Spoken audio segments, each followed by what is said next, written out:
শেখ হাসিনাকে ধন্যবাদ, যিনি এই বইটা আমাদের সামনে হাজির করে দিয়েছেন। আমি অনেক বড় সমালোচক সরকারের শেখ হাসিনা, কিন্তু এই যে একটা কাজ উনি আমাদের করে দিয়ে গেছেন এবং এই বইটা আমি পুঙ্খানুপুঙ্খভাবে চেষ্টা করেছি বুঝার জন্য।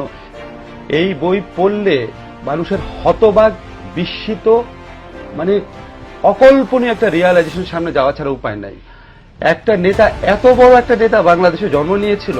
আমার প্রথম কষ্ট এই বইটা পড়ে যে এত বড় একটা নেতা বাংলাদেশে জন্ম নিয়েছিল, আমরা কোনোদিনও রিয়ালাইজ করতে পারলাম না until the publication of this book.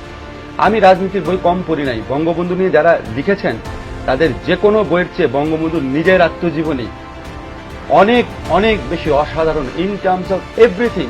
সাহিত্যমূল্য বলেন, ইম্পার্শিয়ালিটি বলেন, অবজেক্টিভিটি বলেন, স্টোরি টেলিং ক্যাপাসিটি বলেন। এবং আমি আপনাকে কি বলবো, আমি এই বইটা পড়ে আমার কয়েকবার মনে হয়েছে আমি একটা আর্টিকেল লিখি যে শেখ হাসিনাকে ধন্যবাদ, যিনি এই বইটা আমাদের সামনে হাজির করে দিয়েছেন। আমি অনেক বড় সমালোচক সরকারের শেখ হাসিনা, কিন্তু এই যে একটা কাজ উনি আমাদের করে দিয়ে গেছেন এবং এই বইটা আমি পুঙ্খানুপুঙ্খভাবে চেষ্টা করেছি বুঝার জন্য। এখানে কোনো কিছু ডিস্টর্ট করা হয়েছে নাকি, এখানে কোনো কিছু ডিস্টর্টও করা হয় নাই। কেন করা হয়নি আপনাকে বলি। এখানে বঙ্গবন্ধুর বিরুদ্ধে যারা রাজনীতি করেছেন, এমনকি বঙ্গবন্ধুর হত্যাকারী যিনি ছিলেন খন্দকার মুশতাক, তার সম্পর্কে ভালো কথা আছে, টাচ করা হয়নি কোনো কিছু। এবং যেভাবে উনি বর্ণনা দিয়েছেন, এটা একমাত্র নিজের ঘটনা, নিজে ছাড়া লিখলে অন্য কারো পক্ষে এত ডিটেল বর্ণনা দেওয়া সম্ভব না।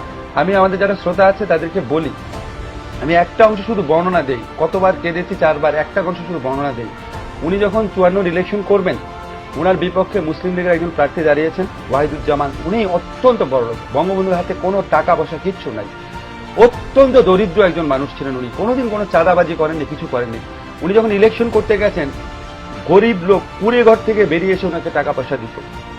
একটা ঘটনা আছে, একটা গ্রামের মহিলা, সে আপনার ঘন্টার পর ঘন্টা দাঁড়িয়েছিল, খুবই গরিব বৃদ্ধ মহিলা, এবং বঙ্গবন্ধু যাওয়ার পথে ওনাকে হাত ধরে টেনে নিয়ে বলেছে, বাবা আমার এই কুড়ে ঘরে তোমাকে একটু বসতে হবে। হাত ধরে তিনি ওই ঘরে যান এবং এত দরিদ্র, এখানে বর্ণনা আছে কুড়ে ঘরটার। তখন ওই মহিলা তাকে, বৃদ্ধ মহিলা তাকে 1 বাটি দুধ, একটা পান আর 4 আনা পয়সা এনে দেয় ইলেকশন ফান্ডের জন্য। রেখে বলে, খাও বাবা, আর পয়সা কটা তুমি নাও, আমার তো কিছু করার নাই।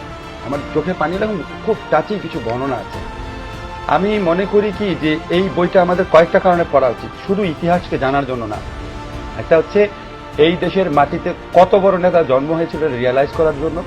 সেকেন্ড হচ্ছে বঙ্গবন্ধুকে, এই অনুসন্ধান আমার থাকবে। আমি আজকে শ্রোতাদের কাছে কমিট করে গেলাম যে এত বড় একটা গণতান্ত্রিক নেতা, এত বড় একটা স্যাক্রিফাইসিং নেতা, এত বড় একজন মানে ভালোবাসাপূর্ণ মানুষ, কি করেছিলাম আমরা ওনার সাথে। আমরা মানে ওই সময়ের আওয়ামী লীগের লোকজন, ওই সময় জাসদের লোকজন, ওই সময় স্বাধীনতা বিরোধীরা মিলে দেশে কি পরিস্থিতি সৃষ্টি করেছিল, এবং ওই সময় আন্তর্জাতিক ষড়যন্ত্র। এত বড় একটা গণতান্ত্রিক নেতাকে উনি গণতন্ত্রের জন্য এক নাগারে 26 মাস জেলে ছিলেন। উনার শিশুপুত্র শেখ কামালের বয়স ছিল কয়েকদিন, শেখ হাসিনার বয়স ছিল কয়েক বছর। আমিও তো বাবা হয়েছি, আমি আজকে ফিল করি এরকম বয়সী সন্তানকে রেখে উনি বছরের পর বছর জেলে থেকেছেন। এত বড় একটা মানুষ কেন বাকশাল করেছিলেন, কি আমরা তৈরি করেছিলাম, সেটা আমার জানতে হবে। সেই অনুসন্ধানটা, সেই গবেষণা করার প্রয়োজনটা এখানে আছে। থার্ড যে জিনিসটা লাস্ট আমি বলবো, যে আজকের রাজনীতিবিদদের জন্য এই বইয়ের পাতায় পাতায় উদাহরণ আছে, এই বইয়ের পাতায় পাতায় আত্মদর্শন আছে, পাতায় পাতায় দিক নির্দেশনা আছে। আজকের রাজনীতিবিদদের জন্য এই বইটা পড়েন এবং অনুভব করেন যে বঙ্গবন্ধুর থেকে ওনারা প্রত্যেকে কত নিচে নেমে গেছেন, কত দূরে সরে গেছেন। এটা বিএনপির ক্ষেত্রে যেমন সত্যি, আওয়ামী লীগেরও অধিকাংশ নেতার ক্ষেত্রে সত্যি।